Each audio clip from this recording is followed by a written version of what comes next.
The second before Suzuka. Suzuka, Japan, October 8, 2000. The engine is silent. Not stopped, just waiting. Michael Schumacher sits in the cockpit of the Ferrari F1 2000, hands resting on the steering wheel. The grid is frozen. 60,000 people hold their breath. Somewhere in the distance, a camera shutter clicks. Once, twice.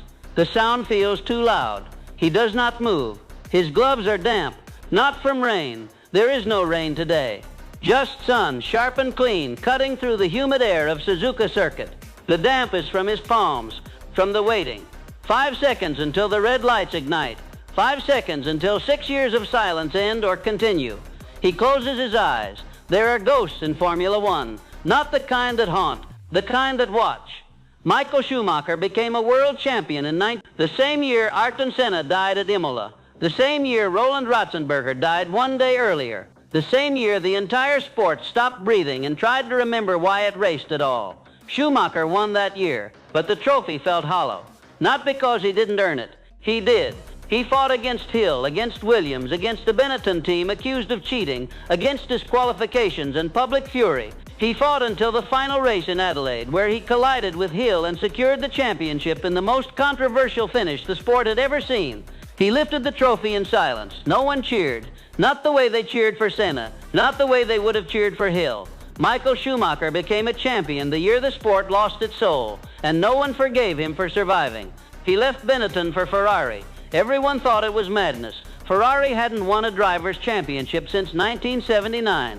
17 years of failure. 17 years of broken promises, of political chaos, of drivers who arrived full of hope and left quietly, their careers dimmed. Ferrari was beautiful. Ferrari was cursed. But Schumacher saw something else. He saw a team that wanted to be saved. He didn't arrive like a savior. He arrived like a builder. He brought Ross Brawn, Rory Byrne, and a discipline that Ferrari had never known. He worked 14-hour days in the factory. He tested when other drivers rested. He learned Italian. He slept in Maranello. But the wins didn't come. 1996, no championship. 1997 came within 1 point, lost to Villeneuve after a collision at Jerez that looked desperate, reckless. 1998 dominated the first half, then watched Mika Häkkinen take it away. 1999 broke his leg at Silverstone and watched from a hospital bed as Ferrari won the Constructors' Championship without him. 4 years, 4 failures. The press called him the nearly man. The one who could never finish what he started. The one living in Senna's shadow, trying to wear a crown that didn't fit. And in the quiet of his hotel rooms late at night, Schumacher wondered if they were right.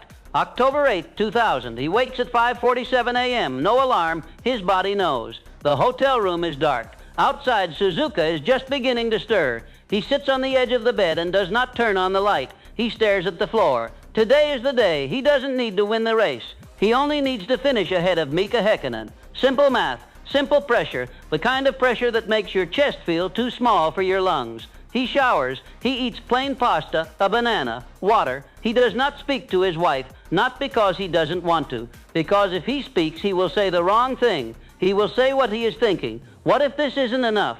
At the circuit, he walks through the paddock with his head down. Photographers call his name. He does not look up. He enters the Ferrari garage, and the mechanics are already there, silent and focused. They know what this means. Ross Brawn approaches. "You all right?" Schumacher nods. Brawn doesn't push. He knows better. He's seen Schumacher carry this weight for 4 years. He's seen him rebuild Ferrari bolt by bolt, lap by lap, compromise by compromise. He's seen him refuse to break, but he's also seen the fear that all of it, every sacrifice, every test session, every moment away from his family will not be enough. The warm-up lap is complete. The cars settle into their grid positions. Schumacher is second. Pole position belongs to Häkkinen. Of course it does. This is how the universe writes drama. The crowd noise fades. Or maybe it doesn't. Maybe Schumacher just stops hearing it. He adjusts his gloves. Left hand first, then right. A ritual. Something to hold on to. The mechanics step back. The grid is clear. He is alone. The steering wheel vibrates gently in his hands.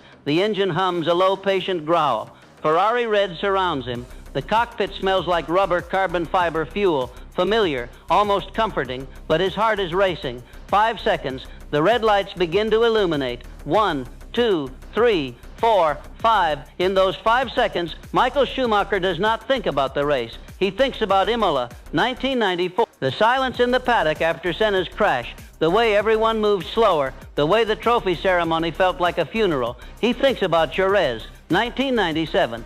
The collision, the disqualification, the look on Villeneuve's face, the headlines, Schumacher the cheater, Schumacher the desperate. He thinks about Silverstone, 1999. The snap. He thinks about his father, Rolf, who built his first kart from spare parts and never asked for thanks, who worked double shifts so Michael could race, who told him once, after a difficult loss, if it was easy, everyone would do it. He thinks about Ferrari, the factory in Maranello, the engineers who stayed late, the mechanics who believed when no one else did, the weight of red, the expectation, the history, the curse. He thinks about Senna, not the myth, the man, the one who won 3 titles and still felt like it wasn't enough, the one who pushed until the car, the track, the universe couldn't hold him anymore. Schumacher does not want to be Senna. He wants to be enough. 5 seconds, and then the lights go out. He does not win. He finishes second, but Häkkinen retires on lap 2. Engine failure. Over before it began. Schumacher crosses the line behind Rubens Barrichello,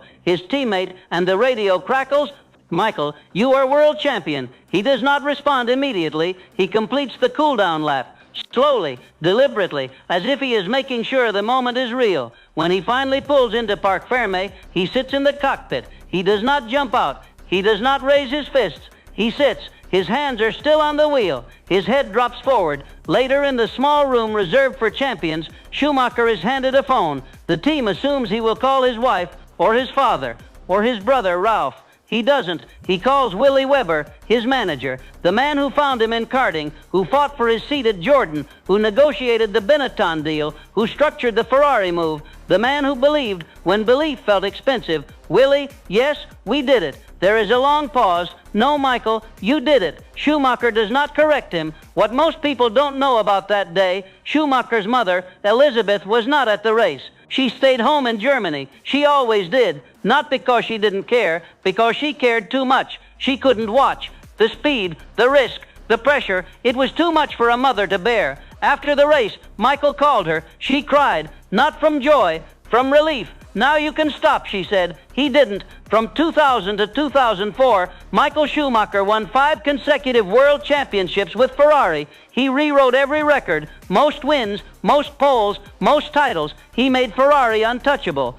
But none of those years felt like 2000, because 2000 was the one that proved he was not a ghost, not a survivor clinging to a title won in Senna's shadow, not a villain stealing glory from cleaner hands. He was a builder, a believer, a man who refused to break under the weight of red. And when he lifted that trophy in Suzuka, the crowd finally cheered, not for the win, for the weight. Years later, in an interview, Schumacher was asked, "What was the most important race of your career?" He did not say Spa 1992, his first win. He did not say Suzuka 2000, his first Ferrari title. He did not say any of the 72 others. He said the one where I learned that winning isn't the same as being enough, and being enough isn't the same as being perfect. Ferrari taught me that. And then he smiled, the kind of smile that carries weight, the kind that knows something the rest of us are still learning. There is a photograph.